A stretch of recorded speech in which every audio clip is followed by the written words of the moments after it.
P Capital disclaimer, you guys know how that goes. I'm not going to spend time here. But for anyone who is new to P Capital and or BBT, I thought I would introduce myself. This is what I look like with hair. For anyone who noticed that I don't currently have any right now. I come from an IT background. My specialization was in medium business server migration and deployments. That's where I kind of made my niche, did that for quite a while. And then due to some family stuff, mostly my daughter being diagnosed with autism, I switched gears. Ended up becoming an Uber driver for a little while because the schedule was flexible. And then found trading via Andrew's book and other such things. So I've been trading for 4 years now. Been consistently profitable for over three of them. I am a full-time day trader, and I use it as my primary source of income. So you guys know when I'm talking to you guys, I'm talking to you from someone who is there and who has been doing it consistently for a little while, right? I do specialize in smaller accounts growth because that's what I had and that's what I've done.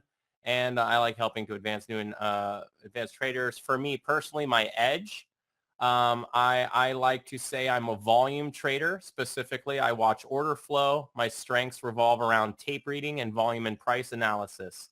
I employ what I call a where, when, and how trading method. So I'm always looking for where to find a trade, when to get into it, and how I manage it.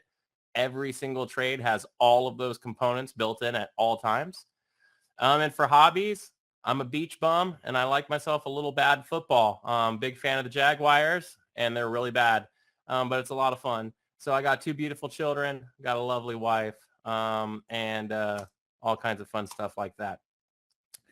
So Detroit, hey, cool. My old man's was originally from Detroit. So a lot of programs you find out there teach you that if you learn a specific special pattern, that you're going to be able to consistently create profits. Unfortunately, as you've guessed, it's not that easy. You know it's not that easy, right, though? Because if it was, everyone would be able to do this after a 30-minute online course. At BBT, we preach the long road and shortcuts aren't going to get you there. While at P Capital, you would do well to assume the same. In order to be a good day trader, you need to be able to master momentum. You need to be able to learn how to identify which stocks have the highest probability of giving you the large percentage moves you're looking for to make a solid profit. If you're only trading patterns, then you are looking at the micro without considering the macro. Because of this, you're going to consistently get stopped out. You're going to be confused, and you're going to wonder why the pattern that you're trading just isn't working. It's not working because patterns outside of or factors outside of your pattern are affecting your stock's ability to reach your target. The market maker has a job, and understanding their job is a vital part of being successful at your job, which I will be talking about. In this series, we're going to help peel back the curtain, exposing the big players. We're going to utilize tools like VPOC, volume, and candle formation so we can isolate the orders revolving into the market makers as they move positions for large clients. As they do, we can use their large liquidity to our advantage and dramatically increase our probability for success. So from the early 1900s, we're talking giants like Charles Dow, Jesse Livermore, Humphrey Neal, J.P. Morgan, Richard Wyckoff forged the strategies that we are still using today. Fast forward to Richard Ney, Anna Cooling, and many others today. What do all of these great authors and traders have in common? They all use volume and price to anticipate where the market was headed. Before they had the ticker tape, today we have a computer screen. Even though our technology has advanced, the principles that drive the market actually have not. It is driven by demand. Demand is volume. Today, with a modern trading system having so much information at our fingertips, we often overcomplicate the most basic of principles. Is the stock I'm trading worth trading? Or am I just feeding the market? This series is going to cover all of the major aspects of VPA you need to understand in order to start adding it into your trading. The goal, to help you eliminate emotional trading by being able to read the price action so you feel confident about your entry and the ability to hold it. In this edition, we're covering VPA. So recently, a lot of people talk about how I know a little bit about market movements and how I know a little bit about market makers. So this is one of the reasons why. I've spoken with multiple market makers, but I actually had the privilege of spending the day with this fun guy here, Peter Tuckman. I spent a day on the NYSE floor getting to rub elbows, hobnob with all of the different people. I got to hang out with Citadel. I got to hang out with Peter and his son. And we got to hang out on the NYSE, and I got to watch it work. So when I talk about what's going on here, I'm not talking about this as I've read a book that you can go buy so that I can give you said book. No, I'm telling you this from firsthand, one-on-one, my eyes to the ground experience. Okay. So understanding how this system and how this all works, right, really just changed the perspective of how I traded. One of the things I was recently asked about, my biggest takeaway, was that there really is a full system in place. Often we think about it as like being, demand being a very controlled system, make sure that everyone has the ability to get their stuff. It's all there. There's a very controlled system put in place using very complex computers and algorithms that all have objectives that are trying to be done.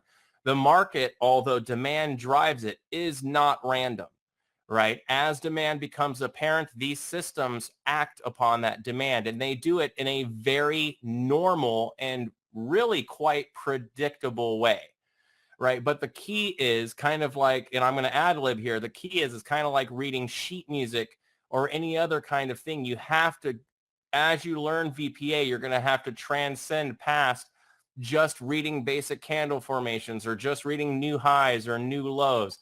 You need to actually be able to see how the price action interacts with these levels. And only then really do you start to truly predict what's going to happen. You can see it go into a hard level. You can see it get stuffed off that level. The way the volume comes in on that candle and the way it's formed, it just yells at you that something's about to happen eventually. But if you can get into there and you can really start working this information in, you'll be really surprised how quickly it starts to come to you.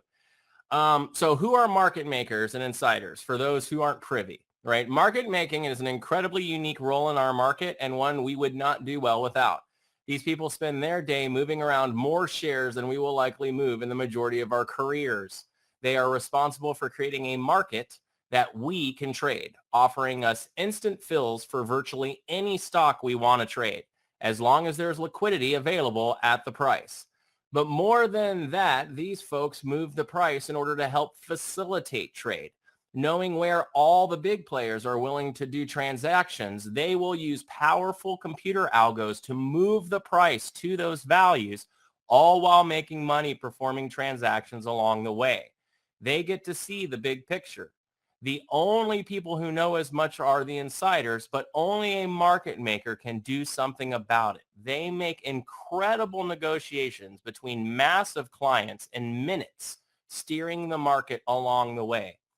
An insider is basically someone at the high banker financial level. They are aware of the deals that are being done and are in the know, but there isn't much they can do with that information other than tell the market maker where they would like to buy and sell. It's up to the market maker to make it happen. And if they do, they will get paid a lot of money. 0.004 cents often the fee per share on what is thousands of shares, sometimes a minute, right? Hundreds of thousands of shares at times a minute. The more money they make for the client, the more likely they will get repeat business. And keep this in mind, there are 1,366 seats, all right, on the exchange. So when I talk about market makers, I'm talking about there are, at any given time, there could be 1,300 of them competing against each other. Now, large firms like Citadel possess the majority of these seats. So these will all come in under, so you've got, I think Citadel possesses a few hundred seats, right? So all of those exchanges all coming in on the same MMID routing through Citadel, stuff like that happens, right? So speculators versus investors, another category here. It's increasingly important to understand your role in the market. Your role in the market will define almost every aspect of your trading style. The most basic of those distinctions, but perhaps the most vital, is are you an investor or are you a speculator? For instance, I am a speculator. As a day trader, we're all speculators. Now that we can all agree on that, I recommend getting rid of any concepts you have from an investing book. As a day trader, we are constrained by a very critical element, time. We have only a few hours to realize our gains before getting out of our positions. This is why traditional strategies that use fundamentals tend to underperform.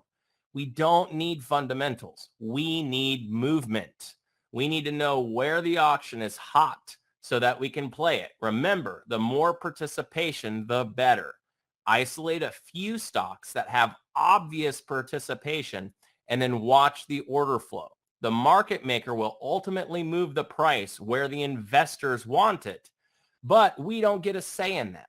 We are only speculating on where we think it will go. As such, we have no power over value, and we shouldn't even try. It doesn't mean we can't make a lot of money in the process, but just remember, you can't do anything about it. So ride the price action. Let them make decisions. Then you make yours. We're constantly trying to anticipate, win this, win that. Don't anticipate. Let it happen and then trade it, right? Don't overcomplicate by trying to predict what someone, some computer or something is going to do 5, 10, 15 an hour from now. Let it happen. Then trade. So how a market maker makes markets is actually an incredible process. One that I think until you see it in action, you'll just never really believe it. Below, I have a picture of me actually overlooking the NYSE floor. So if any of y'all have not actually seen what the NYSE floor looks like, this is what it looks like. If you look up the ceiling, guess what? That's gold. There's actually gold, the whole ceiling. You see those big rafters that are hanging around the side and coming down? Yep, those are bronze, right? See that big wall behind me to the left with mirror with a glass in it? Also bronze, right? See those walls behind me? Italian marble, right? Everything in the NYSE was built just out of beautiful opulence. But where it really goes down, right, is, and it's going to be hard to see with my pointer because unfortunately when I present here, my pointer just always comes in just super small on the screen. But you'll notice that these booths, you see this one looks like a figure 8 here, right? This one looks like a center area here. This looks like a figure 8 over here. These are market makers' desks, right? This one in the back left here, that's Citadel's desk, right? The one over here to the side, that's another big broker. On the back side of this one right here is where Tuckman is and his son and their firm, right? Over here, up here in the top areas are security stations. There's actually armed guards hanging up here in the tops of every corner. Anything goes down, I don't know. They're way up here. I don't know what they do. Spray the floor with bullets? I don't know. They seem like they're out of position, but whatever. If you look down here at the bottom, underneath me, you can see that there's these like rectangular things against the wall here.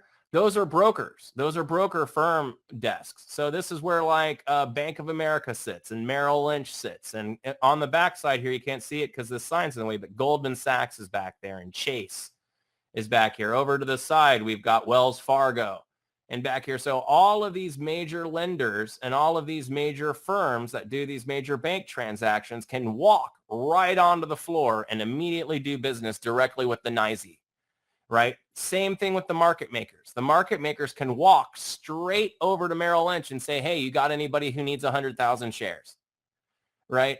So there is an actual full-on floor process going on here, and that's what we need to get into our heads. We think it's all in the computers. It's not. There is still a personal element here. There are still the Peter Tuckmans, which you find these floor traders are just super flamboyant guys that are just very, very big personalities, very, very loud and very fun guys because they have to communicate. They have to be personable. They have to work with each other and be able to make big, big deals in a very little amount of time, right? So why volume? The great equalizer. When we talk about volume, what we're talking about is demand. Demand directly influences every aspect of a stock's action. A stock in demand will be easier to trade and much more likely to hit targets. When I speak of demand, I do not differentiate between buyers and sellers. Demand is demand. Whether it's good demand or bad demand, no such thing. I just want demand, right?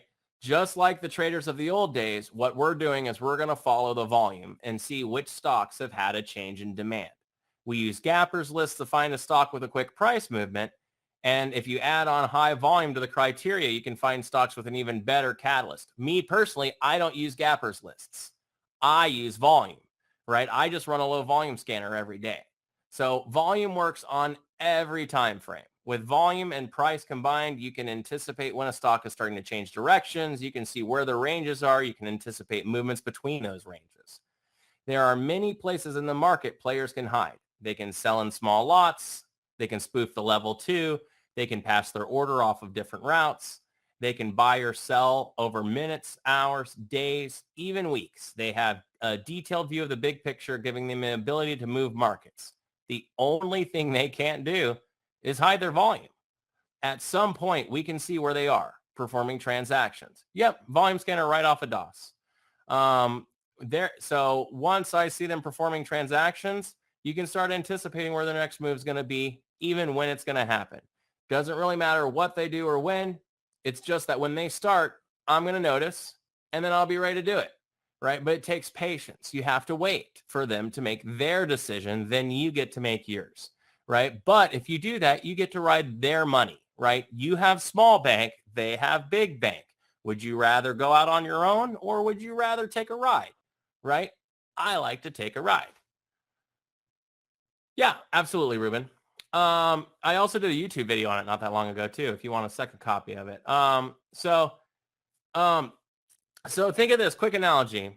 Many of you may not know, but I'm country. I was raised on a farm, and one of my favorite things to do is go to the auctions and watch auctions. I still actually quite enjoy to do that. So the way you know which auction is the hot auction is by opening your ears, right? You walk into the auction yard and you just go, man, I wonder where the good stuff's at. All you have to do is just stand there for 2 seconds and you will hear people hooting, hollering, screaming all over the place, right? You'll hear the yeehaws and all that, right? So as soon as you start walking down, you just follow the sound of the crowd. It'll walk you right into whatever auction's going on. The same thing is here, right? When you run that high volume scanner in the morning, or when you look for volume, now don't include block trades, obviously, just one big trade, that happens at one specific time. That's not what I'm talking about, but I'm talking about RVol, overall increased volume relative, right? Normally your stock in the pre-market trades around 30,000, 100,000 shares. Today it's over 1 million, right? There's obviously something going on with this stock today and it's in play. And that's all you need to know. To start off your day, all I run is that scanner. I don't need any of the other stuff. I just want to know it has volume. And if it has volume, then I'm going to look at playing it, right? So market makers have one major goal, and don't worry, Tracy, I won't forget about you. I'm going to hit that. Your question when it fits in a little bit more into the presentation. I won't forget about you. So I want you to think of market makers as they're kind of like, I don't really like this slide. So here's what I'm gonna vary this slide real quick. I want to take this moment to explain this part of it. You can't do it in DOS. DOS won't manage it. You have to use a different tool to find RVol in pre-market. So I want you guys to understand this part of market making. And I guys want you to, because this is really hard for people to grasp, I want you to understand how they make money. So when you go to buy, right, what for most of you, I think, are fairly experienced and getting into boot camp. I don't know if anyone's completely new or not. But when you buy, if you buy on a market order, where do you fill?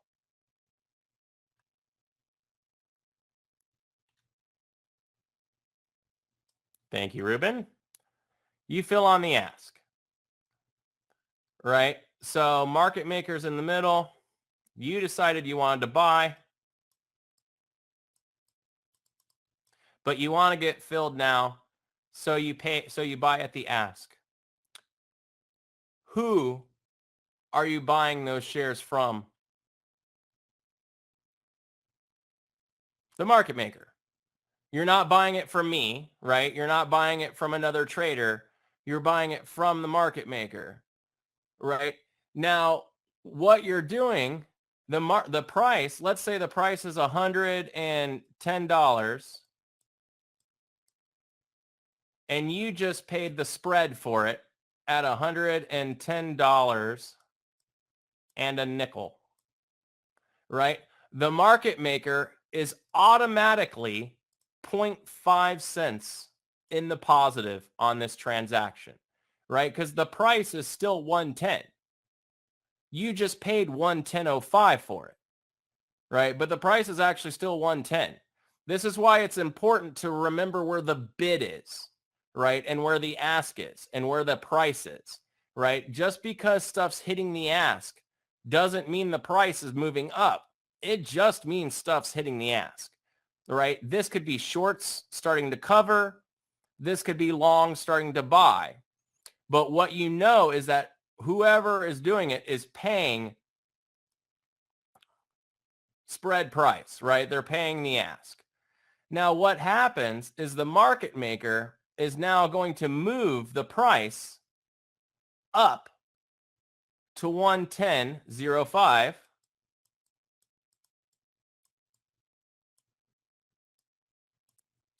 right? And then they're going to buy them back from a seller at that level.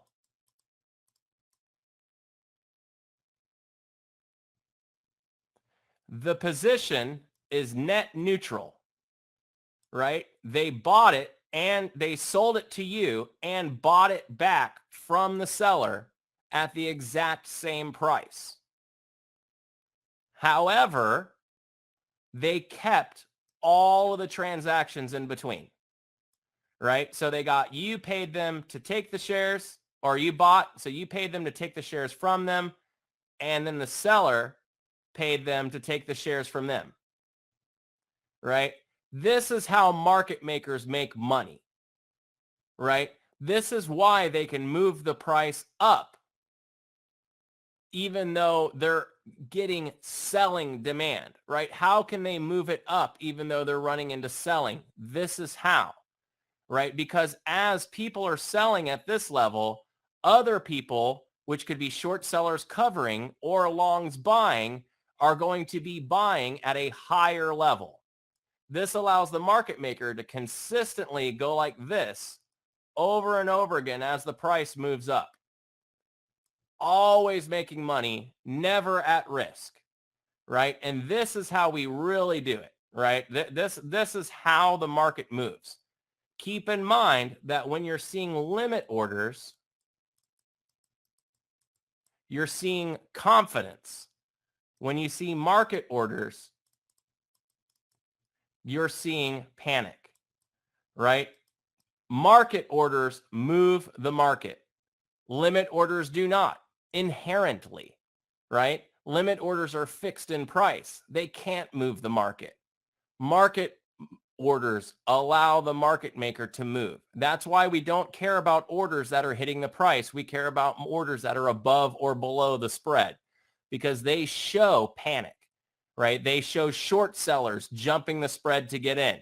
They show short sellers jumping the spread to get out, right? These are the important things to pay attention to as we're analyzing volume. As the volume comes in, it's not just about how or where. Exactly. It helps. The L2 helps a lot, right? Because you see the large supply.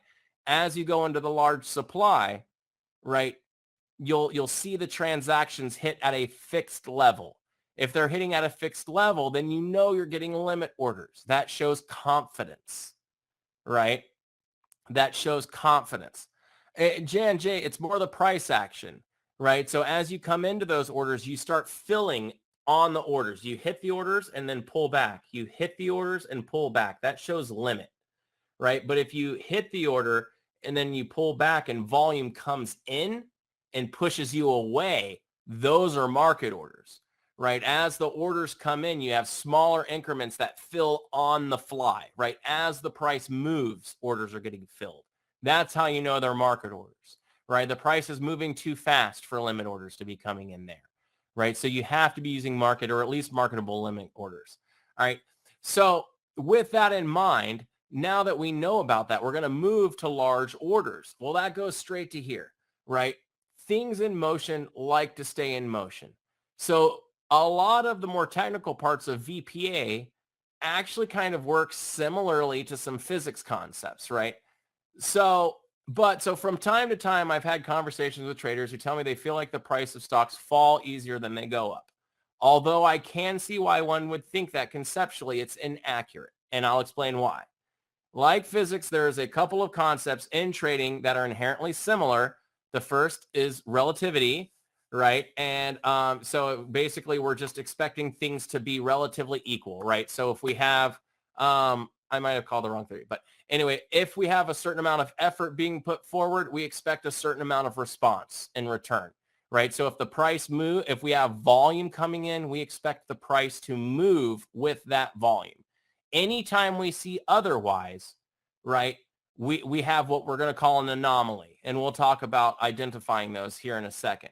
So just think about, kind of like, any kind of large vessel like a cruise ship or anything like that. Whenever you have to turn it, whenever you have to stop it, whenever you have to get it moving, all of those things require effort, right? The only thing that really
all right. Can you hear me? Okay. Looks like randomly the website decided to reset on me. So, and we're back. All right. So back to it. If you look at the chart to the left, right, you see three different candles. The two on the outsides, right, are the exact same candle, just inverse, while the one in the middle obviously is like a spinning candle of some sort, right? But if you notice, the first one's on low volume, the second one's on average volume, the third one's on high volume. Just to give you a preview, the first candle I would read as a test candle, right? If I saw this candle come down and immediately wick back up like that, and it had already been starting to move or advance up, I would read that as an advance, as a test, and I might play that long. If it's at the top of a trend, I actually may play that as a hangman, right? In the middle, the average volume is going to show you indecision. Great continuation. If you have a strong move up and then you're followed by medium volume indecision like this, I would look for advance or continuation.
One more time, ladies and gentlemen. We are going to just keep resetting this thing until it likes it.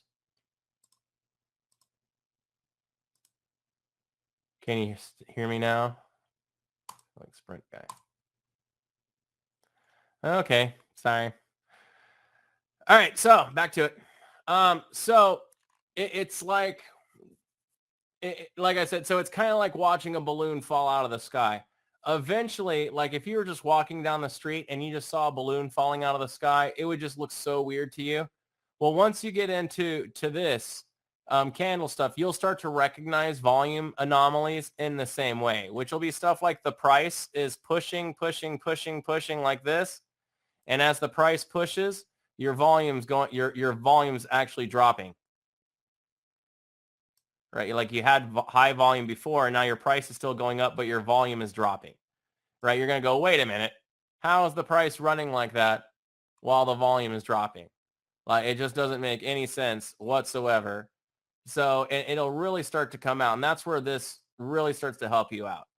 So here we go. Let's get into that. So what I was talking about before is the first stages of what I call advancing volume. So you can kind of see it here. Hey, look, my Epic Pen's actually working. You can actually see here what I'm talking about. So you'll have this big, strong move that'll happen, right? And then as you start to do the second candle, you actually get a little pullback. And then as you push and your strong volume comes back in, right? This is what we're looking for when we're talking about advancing volume. And I'll show you some live examples of that shortly. We have what's called stopping volume. Okay, so we have three different major types of volume, right? And they categorize into advancing volume, struggling volume, and stopping volume, right? So stopping volume and struggling volume are basically reversal indicators. Advancing volume is the only continuation indicator, right? It's actually why I play reversals a lot, because there's a lot more indicators to show you that something's going wrong than there are to show you things are going right. And once you get used to it, it's actually a lot easier to read, at least for me. So stopping volume, aka fireworks, topping tails or bottoming tails, tweezers, bottle rockets, any name you like. Basically what you get here is you get a price that moves down or up into a high value area. And in this instance, bears would start to cover positions at a level. And when they would, bulls start to take long positions in response to the covering, right? It creates these massive, buy up candles that create really, really nice stops and squeezes. So similar thing here, right? So this is what we call climactic volume. So this is another stopping volume.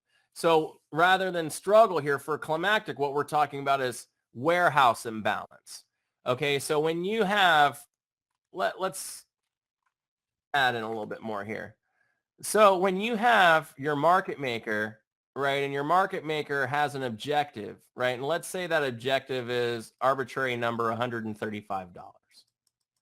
Right now, the price currently sits at 120, and they're trying to move it to 135. You can tell because there's a ton of sellers up to that area, right? So what you're going to watch is the price advance as it goes towards 135. Well, when the price hits 135, you already know there's a lot of sellers there, and if you see a ton of volume come in at that level, like in a 1 minute, 2 minute, 5 minute, 10 minute span of time, right, then what you can realize very quickly is we're stopping here, right? We've hit value.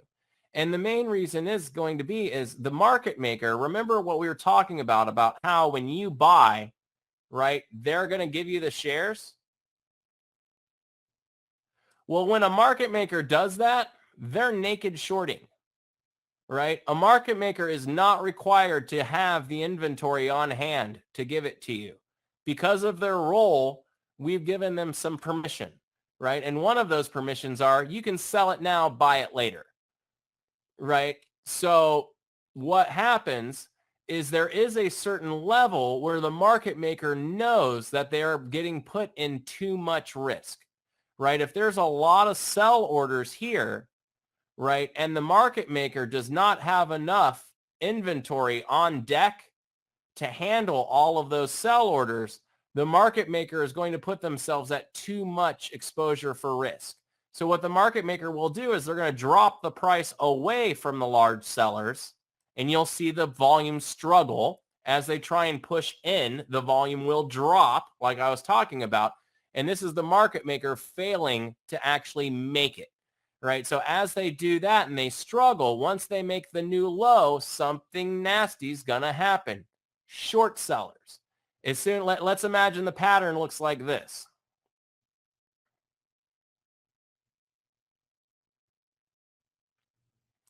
Right? There's a large seller sitting up here, right? You can see him on the level 2 or on Bookmap or something like that. But what happens is once it makes this new low somewhere right around here, all of the short sellers recognize that the market maker is struggling, right? Once they recognize, and I'm not talking you and me short sellers, I'm talking Citadel short sellers, right? Remember this. There are companies, market makers, that are being paid to allocate positions or distribute them. There are also ones that are put in positions to accumulate those positions, right? So if someone comes to the market maker and says, hey, my hedge fund or my pension would like to take on $1 million worth of Apple, we need shares, but we only want those shares between this and this price range. The market maker can buy those on the way down, right? So the market maker will be perfectly happy to start buying shares even though the price is dropping because they're accumulating shares for somebody else, right? So it gives the market maker an immense ability to do that. So what happens, and actually the lower the price goes, in this instance, the better it is for the market maker. So like, let's say we have one market maker that's trying to work a client, and the target for that client is that large order at 135, right?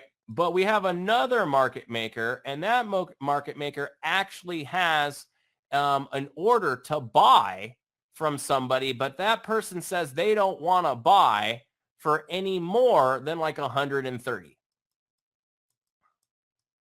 Right? They don't want to buy for any more than 130. So the market maker is really looking here, and they said, I want to get them their fill. So they'll start buying here. Okay, we've got shares for them under 130, so we're okay. But then when the price rolls over and starts coming down here, the market maker is going to start to sell like crazy. Why? Because they've already bought the shares. Right? They've already fulfilled their client's contract, but now they've got like part of the day to see if they can get a better fill for their client. So as it gets weak here, this market maker is going to come in and short the junk out of the other market makers, right? And what this is going to do is imbalance the market, right? You're suddenly going to have orders to the downside this way, right? Because this guy who's shorting wants to start buying, and he wants to buy here, here, here, and here, all the while getting better fills than he got the first time, right? This is why they can buy on the way down, because they're accumulating for a client they're already going to give to that's already agreed to buy it from them at a lower price. So they can buy all they want up here. It's all money for them, right? They are at zero risk. This is why it is very bad to go against them, right? Because you have risk. They kind of don't, right? So you have to be able to pay attention to these movements. All right, let's hit some more volume.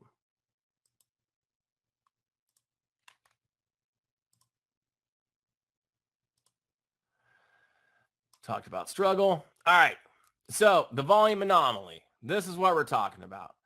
So like the physics principle, basically, we're talking about the lead balloon here, right? All of a sudden there's a balloon was floating. It was floating away, and all of a sudden it just turned over and started falling out of the sky, right? It just doesn't make sense. And anomalies will be where you're talking about. So this down here is a perfect example of what I mean by an anomaly, right? It should be, I drew it. But as you can see, the price is pushing, right? And as the price pushes, our price does go up. right? But then something happens. Our price continues to push, right? And then gets stuffed. And as it gets stuffed, we get really high volume there, right? What this shows is that we have a really high level of selling that we're running into. This isn't about anything other than warehouse, right? If we have this large amount of selling coming on at this level, there's a really, really good chance the market maker is going to have to retreat for a couple of reasons. One, their warehouse is going to get imbalanced. Two, the selling, right? If the market maker sees a lot of selling, the assumption is going to be made that demand is lower, right? And the market maker is going to drop the price. Remember, they're just doing what they're told to do. Market makers really don't advance or lower the price for any other reason than to stimulate trading or transactions, right? So you can see the hammers that I've charted here to the left. And this is another example of what I mean about just that the relationship that needs to happen here, right? We have three different hammers, right? Each one of these hammers look exactly the same on a chart, but with volume, read a completely different story, right? The first hammer is a low volume hammer that I would likely equate to a test or a hanging man, right? So you're going to be talking about, you would be at like the top of a trend, right? And this candle will get left hanging on low volume, right? Or you would be moving up from the bottom of a trend. And let's say you're making like a new 5-minute high. You get that low test that comes back that buys right up on low volume. That's this guy. Mid-level one, average volume. This is what I want for advancements. If you have a big move up and you start to retrace back, I want average volume and I want it to buy up just like that. Next new high, add, right? And then the last one is strong volume. If you're at the bottom of a trend, this is likely a reversal indicator, basically a dragonfly. If in a reverse position, we would call it a shooting star, right? But if this candle actually happens in this position at the top of a range, this could easily come as a high volume gravestone doji, for instance, or something like that, right? So it's all about the position of the candle and how much volume we get, right? Here's another set, our long leg dojis, right? On low volume, right, it's a signal of continuation, right? On medium volume, it's a signal of indecision. So if you have low volume, so for instance, we're coming up, we hit a high volume area and we start to pull back. And as we pull back, you kind of get this, retracement that happens on low volume. I would look at that as a continuation. You're probably going to advance, right? But if you come into that area and you hit that area and you have medium to higher volume, you're going to show indecision at best. And then high volume, it's a reversal. If you see a long-legged doji with a narrow band like this on high volume at the top or bottom of a trend, it's not a deadlock reversal, but it's good, right? Spinning top, for instance, is named such for this candle formation. Narrow spread candles. You should see narrow spread candles should always be on medium volume to low volume. You should never see a narrow spread candle on high volume. If you do, it's an anomaly and look for contrary price action. Here's an example of that hanging man candle I was talking about. You get a big move up. After the big move, it's followed by indecision or a low volume continuation narrow band candle. As it breaks up, you get good volume push. But then on the next candle, you buy up, but you buy up on really, really high volume, but get stuck under the prior candle's price. This is why it's called a hanging man, because it's left hanging, right? You're inside the candle. You're not breaking out below. It's left. This next candle, if it makes a new low, will most likely sell quite a bit. All right. So I want to take a quick second and segue off of volume by time and move over to volume by price. Volume by price is linear volume. So most of us are familiar with volume by time. We cover that quite a bit. But volume by price, right, handles it in a very different way. As the price moves up and down, it's recorded as what we call ticks.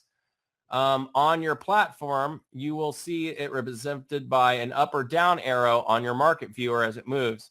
As the stock ticks up and down, each tick is registered and plotted. As the price moves up and down, there will eventually be a certain price level that have been ticked through more than others. Those ticks will start to congregate, and they will start to show a pattern of where the highest volume of trading is at a specific price.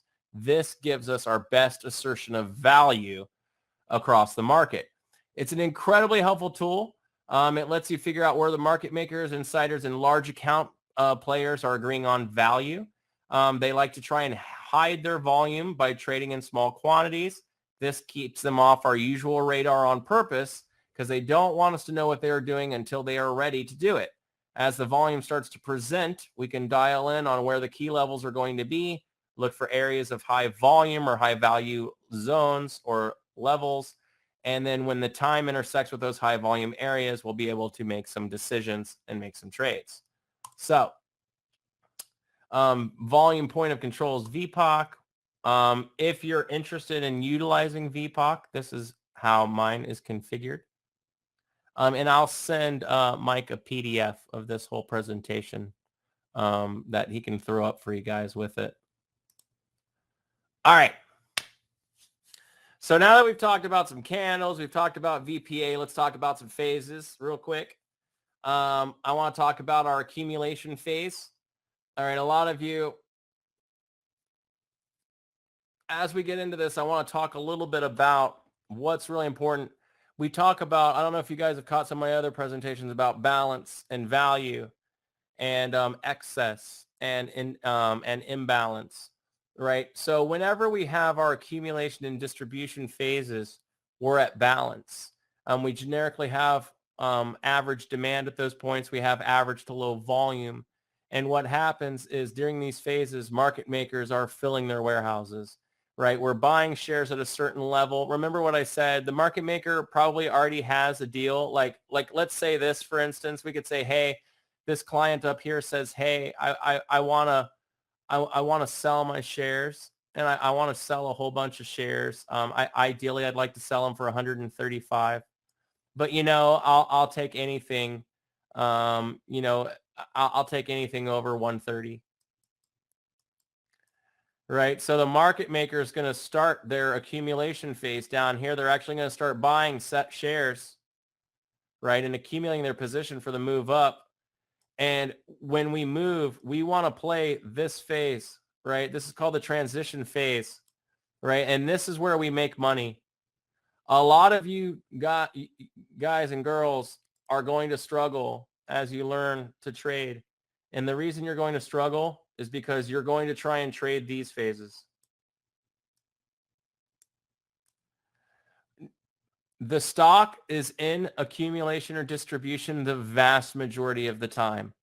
The transitions are generically quick and short, and we move from value area to value area.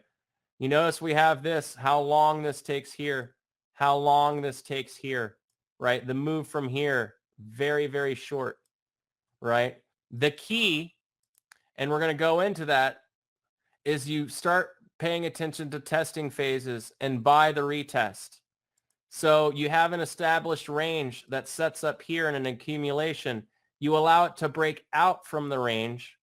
You allow it to come back, test the top of the range, and then break. And you buy that break with that as your stop, right? That will work the best out of just about anything, period. Because what you're seeing is you're seeing it break a range, you're seeing it retest the top of it, and then you're seeing it reject it. If your volume comes in as you break there, it's a lock. I mean, you're pretty much good to go. And then the idea there is just actually going to be to not sell it too early, right? Almost every time. There are times when it doesn't. And in those times, the level 2 will be so obviously excessive, you probably won't need the retest. But the problem is for most of us as traders is we tend to trade here. How do you avoid that? Volume.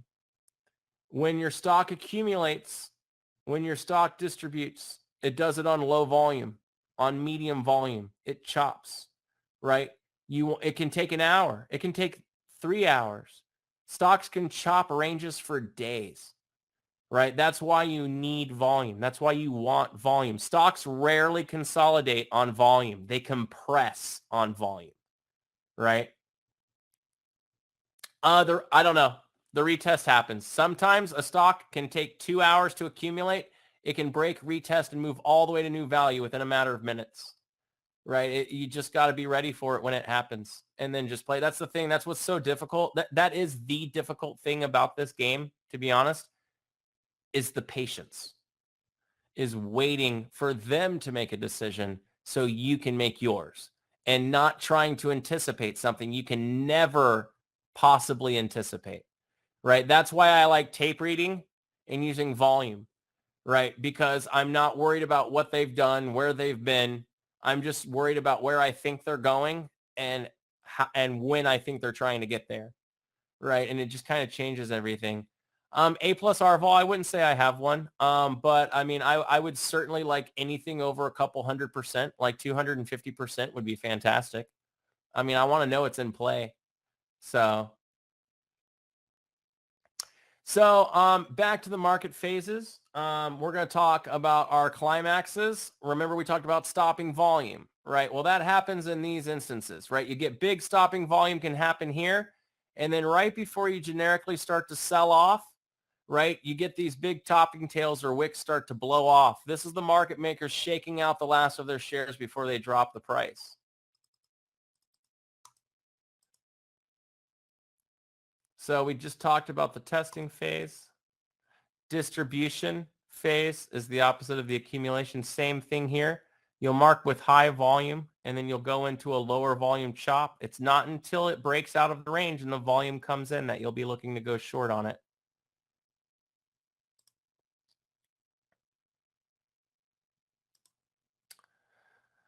All right, so testing the market. This is what I'm talking about, the low volume test. So often, as I like to call it, the shakeout candle. So what happens if you've been selling down into a level and you sell down into the level on high volume and you get in kind of the level as you hit here, you see that there's bids below, but the shorts are too engaged and they're covering too heavily at the level. So the market will squeeze against them, pop out and trap some longs and then slam the price short, right? This will happen on low volume. If this happens on low volume, most likely a test candle for the move down for the advance. Remember, if this is high volume, it would be an anomaly, but having a small price movement on low volume is perfectly normal for an advance. So if you see this shakeout candle come out of range like that and stuff right back in on low volume, if it shook you out, get back short.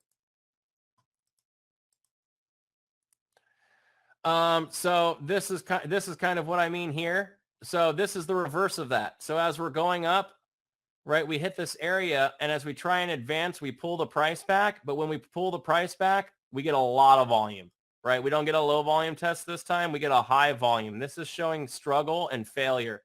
We pull back up here. Volume stays really high. We make the new low, and we sell. This happens right after hangmans all the time. You'll have a high volume hangman here, and then that next 1 minute or 2 minute low is going to be a great opportunity for a short, especially if you're at a key like an extended level. So support and resistance. This is kind of what I'm talking about here. It takes time to set these points over time, but basically what's going to happen is as your price transitions, it's going to transition until it finds value. This is going to be a large spike in price somewhere right around here, right around this point, right? You're going to get a large spike of volume, a lot of orders covered. That's going to assert value.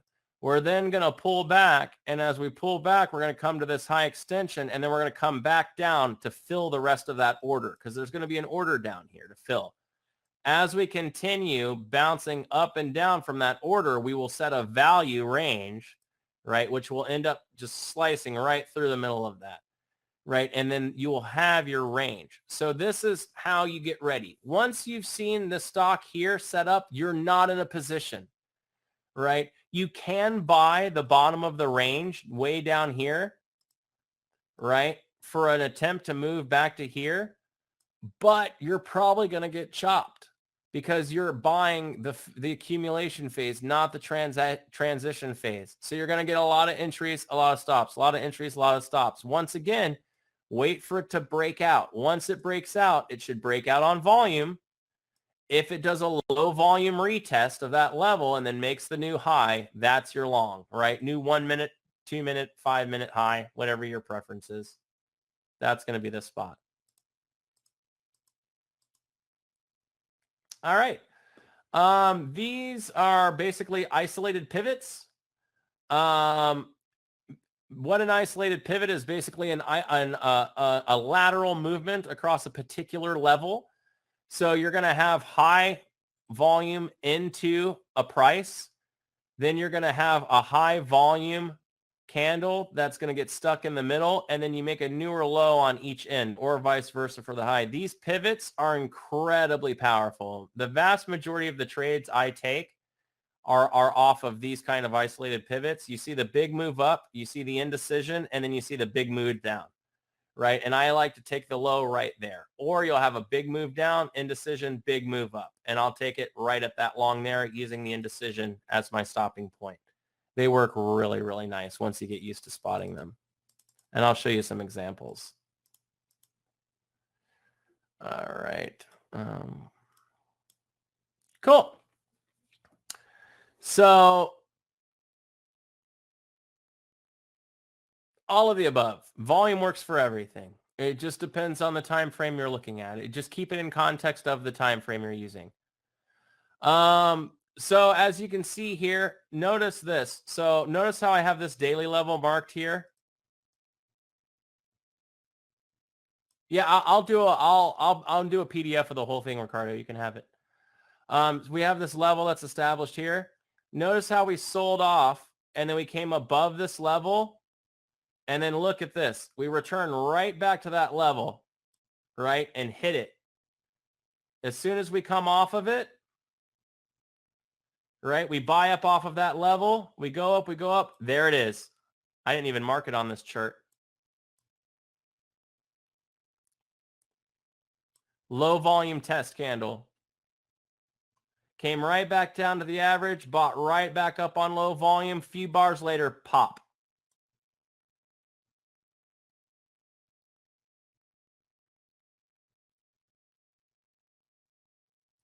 How do I tell? I say it's a daily and pre-market level. So unfortunately, in this instance, you have to take my word for it. It's probably like 2 days ago low or something like that. I should have written that down. Actually, it would have been nice.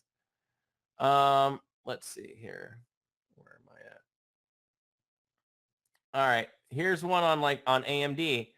Notice here, I want to show you the stop and then the stopping volume, right? So as AMD is selling down and it comes into this previous daily level, this looks like previous day's low. Notice as we hit big volume, we retraced, the volume dropped. We came back in, big volume again. Right after that, we bounced, low volume retest, and we're off, right? Look, this is what I'm talking about when I talk about buying the retest, right? Don't trip over dollars to pick up dimes, okay?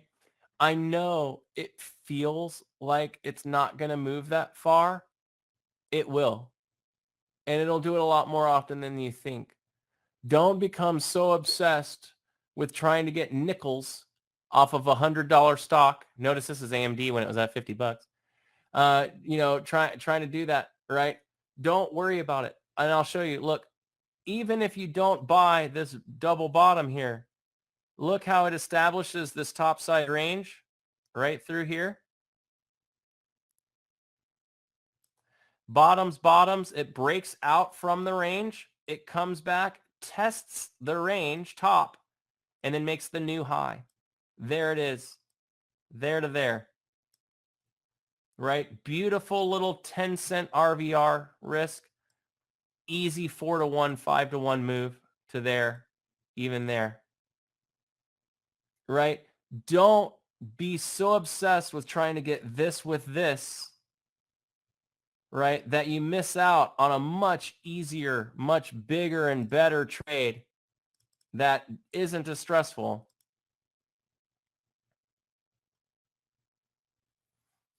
So just another illustration of stopping and then struggling volume. Oops. Notice here on the SPY, we push down big volume. We pull back. This time we push down, the volume drops, right? Another instance. This is an example of that weird, narrow band candles I'm talking about that you don't like to see. Notice we're pushing up here. We're trending well. We never really hit climactic volume, but all of a sudden we're sitting at VWAP or this level here. Yeah, it's VWAP. And then out of nowhere, we just get this big narrow band like candle that just sells on high volume for no reason, right? This is a clear sign that somebody just made a decision, right? After that, and I want to show you guys this. Notice how it's still not tradable. Notice it isn't until it gets back here and then it actually loses it that our volume increases, right? Volume. Moves with volume. All right. So don't let your emotions control your decisions. This is how I would like to close this out. As the conclusion of this webinar, I'd like to cover one more topic that I think is really, really important for all traders to understand. This isn't necessarily about VPA, but about market makers and the market as a whole. The market is 100% trying to manipulate you. Most new traders especially don't realize this and spend years feeding money to the market. They do this until they finally come to this realization. The market makers have been doing this for 100 years and they're really stinking good at it. Their goal is to sell you their shares as high as possible and then buy them back from you at a lower price. Not for their gain, but to get the best deal for their clients. They are constantly trying to trap you into positions so they can squeeze you out and take your liquidity. They have extremely advanced computer systems and algos that do the majority of the heavy lifting for this. In the diagram, I've outlined how the process looks. I watch it happen every single day. A stock pushes up, but on low volume. This shows the market makers aren't participating, yet shares are being placed above the range, showing strength. Lots of people only look at the price, but they don't consider the volume. And because of that, they will get taken advantage of by the market makers. They will go long, anticipating a breakout, only to have the price go against them and stop them out. After which, the price will go back up to their eventual targets. This is also intentional. They want you to have FOMO. They want you to get rattled, shake you out of your positions, your shares, and your money. Like playing cards with a marked deck, you're at a massive disadvantage. They will continue the process for as long as it takes to sell off enough shares to move back down to the prior range. But you're not going to buy those shares if the stock looks weak, are you? So naturally, they will make the price action appear as strong as possible, right? Causing you to buy at a high price for fear of missing out on the move, only to get trapped and then sell for fear of losing more of your money. Then the price goes back up and once again, it looks strong. So you go long and the price dumps and you stop out.